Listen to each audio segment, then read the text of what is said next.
নমস্কার বন্ধুরা, সকলকে স্বাগত জানাই বেঙ্গলি জব 5 ইউটিউব চ্যানেলের পক্ষ থেকে। বন্ধুরা, আজকে তোমাদের জন্য নতুন আরেকটি সরকারি চাকরির বিজ্ঞপ্তি নিয়ে আসছি, যেখানে রাজ্যের পুলিশ বিভাগে কিন্তু রিক্রুটমেন্ট বেরিয়েছে। ঠিক আছে, তো এখানে তোমরা রাজ্যের সব জেলা থেকে আবেদন করতে পারবে। তো আজকের এই ভিডিওটিতে আমি আলোচনা করব কীভাবে তোমরা আবেদন করবে, সিলেকশন প্রসেস কী রাখা রয়েছে, বেতন কত রাখা রয়েছে, সব কিছু বিস্তারিত আমি এই ভিডিওটির মাধ্যমে আলোচনা করে থাকবো। তো তোমরা যারা আমার চ্যানেলে নতুন ভিজিট করছো, প্লিজ চ্যানেলটি সাবস্ক্রাইব করে দিও এবং পাশে থাকা বেল আইকনটি প্রেস করে দিও। ঠিক আছে, যখনই ভিডিও আপলোড করবো সরাসরি তোমাদের কাছে নোটিফিকেশান চলে যাবে। ঠিক আছে, তো চলো দেখতে থাকো পুরো ভিডিওটি স্কিপ না করে, কারণ যে স্কিপ করো না তাহলে তো কোনো অংশ দেখতে পাবো না, হয়তো বা বুঝতে পাবো না। আর এই নোটিফিকেশানটি ডাউনলোড করার জন্য তোমরা আমাদের হোয়াটসঅ্যাপ গ্রুপ বা হোয়াটসঅ্যাপ চ্যানেলে জয়েন হয়ে যেতে পারো, লিঙ্ক ভিডিও ডেসক্রিপশানে দেওয়া রয়েছে। চলো শুরু করা যাক।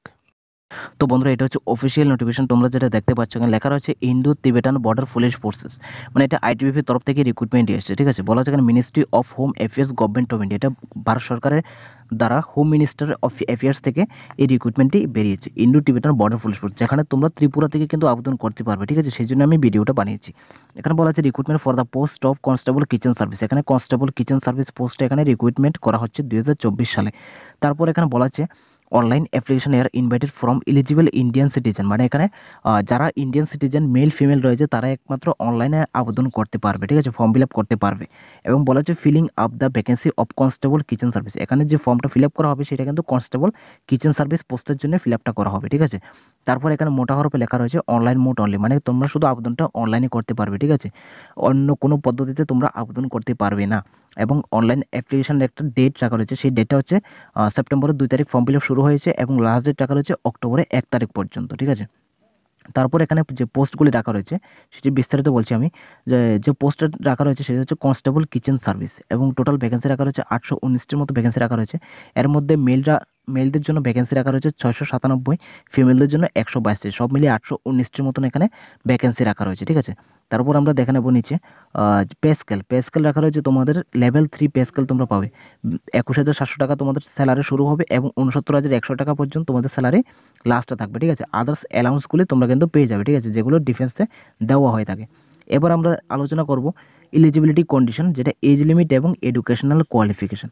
এজ লিমিট রাখা রয়েছে এখানে কনস্টেবল কিচেন সার্ভিসের জন্য বয়স রাখা রয়েছে 18 থেকে 25 বছর হতে হবে, এবং কোয়ালিফিকেশান রাখা রয়েছে মিনিমাম 10 ক্লাস পাস থাকতে হবে এবং তার সাথে একটা স্কিল সার্টিফিকেট থাকতে হবে। ঠিক আছে, সেই স্কিলটা হচ্ছে NSQF লেভেল 1-এর কোর্স ইন ফুড প্রোডাকশন, মানে ফুড প্রোডাকশনের উপর তুমি যে কোর্স করেছো এমন NSQF লেভেল 1-এর একটা সার্টিফিকেট থাকতে হবে। ঠিক আছে, সেটা যদি না থাকে তাহলে ন্যাশনাল স্কিল ডেভেলপমেন্ট কর্পোরেশনের তরফ থেকে কিচেন রিলেটেড একটা সার্টিফিকেট থাকতে হবে, এবং সেটাও যদি না থাকে তাহলে তুমি national skill development corporation institute থেকে তুমি যে কিচেন নিয়ে কোর্স করছো সেটা থাকতে হবে। ঠিক আছে, তাহলে তুমি আবেদন করতে পারবে। এবার আমরা দেখে নেব cut off and age and relaxation. এখানে তোমাদের একটা ডেট অফ বার্থ রাখা রয়েছে, মানে তোমার যে ডেট অফ বার্থ সেই ডেট অফ বার্থটা 2 অক্টোবর 1999 আগে হতে পারবে না এবং 1 অক্টোবর 2006 পরে হতে পারবে না। ঠিক আছে, 2 অক্টোবর 1999 এবং 1 অক্টোবর 2006 এই দুই ডেটের মাঝখানে যদি তোমার ডেট অফ বার্থ থাকে তাহলে তুমি এখানে আবেদন করতে পারবে। ঠিক আছে, আর তার পাশাপাশি বয়সের জন্য এখানে কিছু রিল্যাক্সেশন দেওয়া হয়েছে, যেমন HSTর জন্য 5 বছরের এবং ওবিসিদের জন্য 3 বছরের রিল্যাক্সেশন এখানে দেওয়া হয়েছে। ঠিক আছে, তারপর সেই হিসেবে এক্স সার্ভিসম্যান, ওবিসি, NCL এবং এক্স সার্ভিসম্যান HSTর জন্য সেই হিসেবে এখানে রিল্যাক্সেশন দেওয়া রয়েছে। ঠিক আছে, তোমার নোটিফিকেশনটা দেখে নেবে। নোটিফিকেশনটা আমি হোয়াটসঅ্যাপ গ্রুপে দিয়ে দেবো বা হোয়াটসঅ্যাপ চ্যানেলে দিয়ে দেবো। ঠিক আছে, আমি দুই জায়গাতে দিয়ে দেবো। তারপর এখানে আমরা দেখতে পাচ্ছি ফিজিক্যাল স্ট্যান্ডার্ড, মানে PST যেটাকে বলা হয়। ঠিক আছে, সেটা যেমন বিশেষ করে হাইটের কথা এখানে বলা হচ্ছে। তো হাইট এখানে অল ওভার ইন্ডিয়া ক্যান্ডিডেটদের জন্য এখানে পুরুষদের জন্য উচ্চতা রাখা রয়েছে 165 সেন্টিমিটার আর মহিলাদের জন্য 155 সেন্টিমিটার। ঠিক আছে, আর পুরুষদের চেস্ট মানে বুকের ছাতি সেটাকে নর্মাল 75 তারা রাখতে হবে এবং সেটাকে ফুলিয়ে 80 করতে হবে। আর আমাদের ত্রিপুরার জন্য আলাদা হাইট রাখা রয়েছে। ঠিক আছে, আলাদা উচ্চতা রাখা রয়েছে, যেমন এখানে লেখা রয়েছে for all candidates except schedule tribe candidates hailing from the north eastern state of Arunachal Pradesh, Manipur, Meghalaya, Mizoram, Nagaland, Sikkim and Tripura. এই ত্রিপুরা ক্যান্ডিডেটদের জন্য যারা আবেদন করবে ত্রিপুরা থেকে তাদের হাইট ন্যূনতম 160 সেন্টিমিটার হতে হবে। ঠিক আছে, আর মহিলাদের জন্য বা মেয়েদের জন্য 150 সেন্টিমিটার এবং পুরুষদের বুকের ছাতি নর্মাল 75 রাখতে হবে এবং সেটাকে ফুলিয়ে 80 করতে হবে। ঠিক আছে, তারপর আমরা বলছি মেডিকেল স্ট্যান্ডার্ডের বিষয়ে। মেডিকেলের এখানের জন্য বলা হচ্ছে যারা নিয়ার ভিজিয়ন রয়েছে তাদের ব্যাটারে থাকতে হবে N6 এবং রোসাই N9, আর যাদের ডিস্টেন্ট ভিজিয়নদের জন্য ব্যাটারাই হচ্ছে 6/6 অ্যান্ড রোসাই হচ্ছে 6/9 এটা রাখতে হবে। ঠিক আছে, তারপর কালার ভিশন যাদের প্রবলেম রয়েছে তাদের তো প্রবলেম দেখা, তোমরা কালার ভিশন কোনো সময় ঠিক হবে না, লেকিন ডিস্টেন্স ভিশন ঠিক হতে পারে, ঠিক আছে।